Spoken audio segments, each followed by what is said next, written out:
Aujourd'hui, on se retrouve sur un tutoriel ON1 Photoro 2024 et on va parler du filtre d'effet HDR. Vous allez voir, on va le faire sur une exposition. Il est très pratique.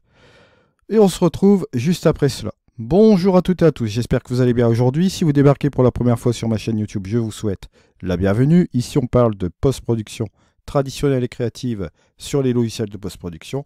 Et vous l'aurez compris, bien évidemment, on parle de photographie en règle générale. Alors cette fois-ci, on va s'attaquer donc à ce filtre d'effet HDR. Pour commencer, on va tout simplement appliquer la Brigance AI sur notre photo. Vous voyez qu'il nous fait déjà du bon boulot. Regardez, je peux rectifier la tonalité si je le souhaite, si je trouve que c'est trop fort. Je peux revenir un peu, pourquoi pas, en arrière. La quantité de couleur, on ne va pas la changer parce que c'est pour enlever la dominante de couleur, bien sûr. On peut s'amuser à ajuster aussi les quelques ajustements locaux qu'on a ici. Par exemple, le ciel, l'eau, etc. Bon, on a la possibilité de faire tout cela, bien sûr. Je ne vais pas insister avec ces trois curseurs-là parce qu'on va aller directement dans notre filtre d'effet du HDR que l'on va trouver donc ici. Pour trouver ce filtre HDR, on va juste là, d'accord, dans Ajouter, Filtre, et vous avez tout simplement ici le Look HDR. Voilà. Et lorsque vous appliquez le Look HDR, déjà d'entrée de jeu, vous avez un petit truc qui s'applique au niveau de l'effet. Vous voyez que là, on a déjà l'application d'un preset sur le HDR comme ceci. Alors, on peut noter déjà une importance de détail dans la photo. Vous avez la possibilité de corriger tout cela avec le curseur d'opacité. Et on a aussi d'autres perspectives de retouche avec ce filtre. La première chose, comme à notre habitude, on a toujours les modes. Vous avez ici le mode naturel, bon, qui s'est appliqué ici. Après, vous avez le mode surréel, le glow, vous voyez, juste comme cela. Après, vous avez aussi d'autres choses subtiles et surréelles, voilà, juste comme cela. Alors, on va le remettre un peu en arrière, cette chose-là, et on va parler un peu de tous ces curseurs. Vous voyez que vous avez différents curseurs ici dans ce look HDR. Bon, de toute façon, ce que je vais faire, c'est enlever les détails, les mettre à 0, voilà. On va appliquer aucun truc dessus, on va tout mettre à 0, par la compression qui est à 100. Premier curseur, donc la compression. Si on met ça à 0, vous allez voir ici, ça vous permet de rajouter du détail dans les hautes lumières et dans les ombres. Ça va les éclaircir plus ou moins, vous allez voir juste ici. Si je reviens sur ma compression, regardez ce qui se passe. Là, ici, on est en train de révéler tous les détails dans les ombres, les hautes lumières, comme vous voyez là. On rajoute de la luminosité aussi localement. Donc, ça nous fait une espèce de compression de l'extérieur vers l'intérieur, comme ceci. Et ça nous révèle toutes ces choses-là. Et ça fait l'effet forcément HDR, mais sur une seule exposition, comme vous voyez ici. Donc, cette compression est très pratique parce que, bon, là, ici, à fond, bon, ça nous donne ce détail-là. On n'est pas obligé d'y aller si sauvagement que cela, on va le laisser à 100. Vous avez ensuite d'autres choses qui vont être vraiment pratiques. C'est l'ajout de microstructures dans les détails. Vous allez voir ici, vous voyez que si j'ajoute un petit peu de détails comme ceci, ça va rajouter encore un peu plus d'impact sur mes bâtiments. Au niveau de la clarté, bon là on va jouer un peu sur les contrastes, on va dire, comme un curseur de clarté dans les tons moyens. Vous allez voir ici, on rajoute encore un peu plus de contraste, juste comme cela. Donc, gardez à l'esprit, vous avez toujours la microstructure avec les détails, et vous avez la clarté ici avec les contrastes, on va dire, dans les tons moyens, plus ou moins. D'accord, on rajoute encore un peu plus de contraste, juste comme ça. Et vous voyez que ça commence un peu à donner un aspect, on va dire, HDR à tout va. Ici, à notre photo, on retrouve ce détail qui est super intéressant. Je vais vous montrer quelques petits tips aussi après sur comment rectifier aussi l'aspect HDR de manière globale et de manière masquée.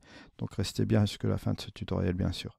Au niveau des tons, vous avez les tons clairs et les ombres. On peut encore jouer avec les tons clairs et les ombres, si on le souhaite encore également. On peut éclaircir les ombres ou bien les assombrir, comme vous le voyez ici. Ou de même, avec les tons clairs, on peut les éclaircir ou les assombrir, comme vous le voyez ici. On a toujours ces deux curseurs de tonalité qui sont là. D'accord. Une éventualité aussi, mais soyez prudent parce que vous voyez qu'on commence à avoir ces petites formes de halo lumineux à cause des petites retouches que l'on fait là. Mais je vais vous montrer la petite technique ici maintenant. Bon, avant de parler de la vibrance, la lueur et du grunge ici, vous avez ce curseur d'opacité qui vous permet de revenir à 0. Si vous voulez ramener votre effet HDR comme ceci, peut-être à 30% ou un peu moins, d'accord, vous voyez que l'effet est plus contrôlé dans votre image, bien sûr. Et après, on parlera de masquage. Je vais revenir juste après. Là, je vais revenir ici.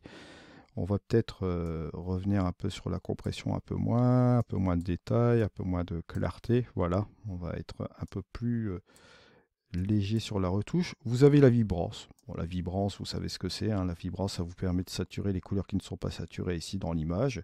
Vous voyez qu'un petit peu de vibrance comme ça, ben, ça rajoute un peu de tout sur la photo, hein, comme vous voyez ici.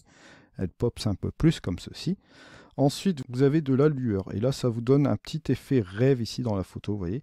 Et vous voyez que ça implique un peu les contrastes, ça les adoucit un peu. Vous avez un effet grunge.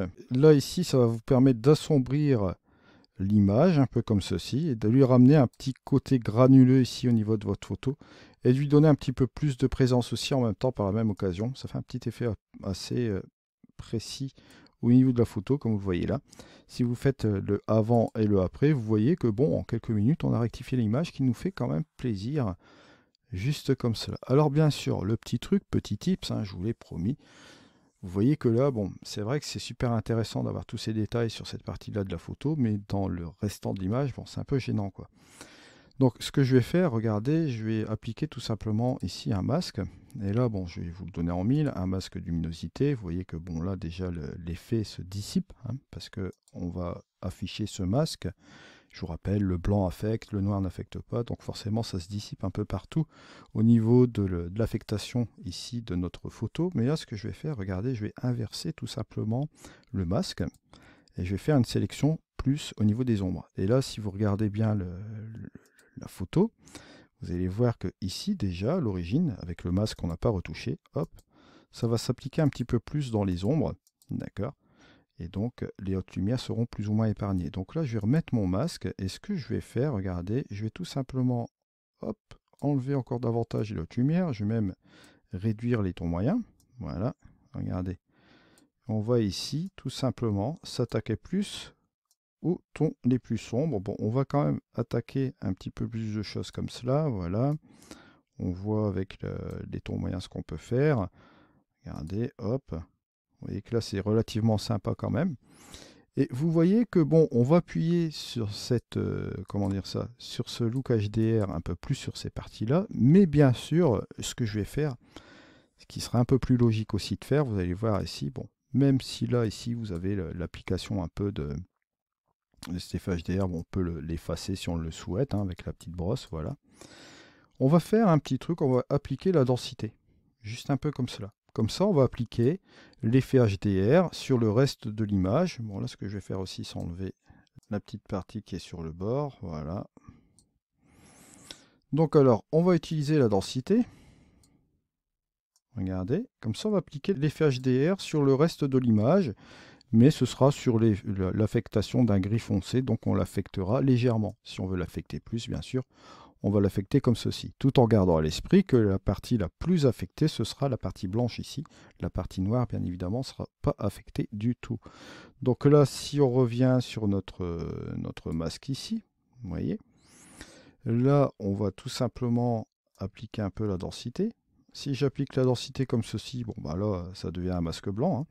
Mais là, regardez, si je fais cela, hop, tout doucement, vous voyez, on extrait un peu cette densité des autres zones, sauf de celle-là, bien sûr, et vous voyez que l'image sera plus ou moins équilibrée.